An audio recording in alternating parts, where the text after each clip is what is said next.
capitato di vedere il tuo computer particolarmente rallentato e di scoprire che la causa era un super lavoro del disco che per inspiegabili motivi andava al 100%?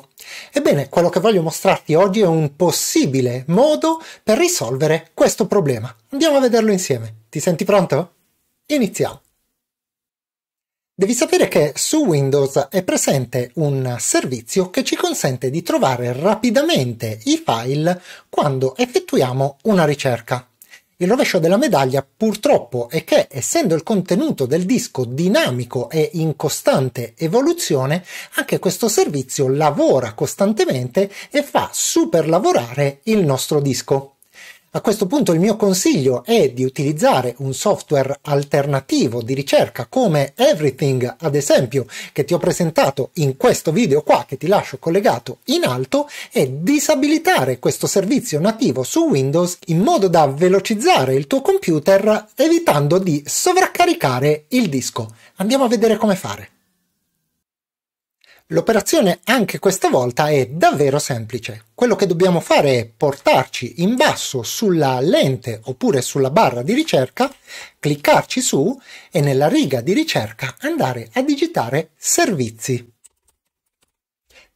Clicchiamo su questa icona che comparirà nella nostra ricerca e si aprirà la finestra di gestione di tutti quanti i servizi installati sul PC. Clicchiamo sul primo servizio, qualunque esso sia, e premiamo la W sulla tastiera oppure scorriamo manualmente in basso fino alla W, dato che i servizi, come vedi, sono elencati in ordine alfabetico. Una volta che ci saremo portati sulla W, dovremo individuare il servizio che si chiama Windows Search. Questo qui, facciamoci doppio clic su e si aprirà questa finestra in cui dovremo portarci in basso fino alla voce tipo di avvio. Cliccheremo quindi sul menu a tendina per selezionare la voce disabilitato. Facciamo quindi clic sul pulsante applica e successivamente sul pulsante ok. Ecco fatto.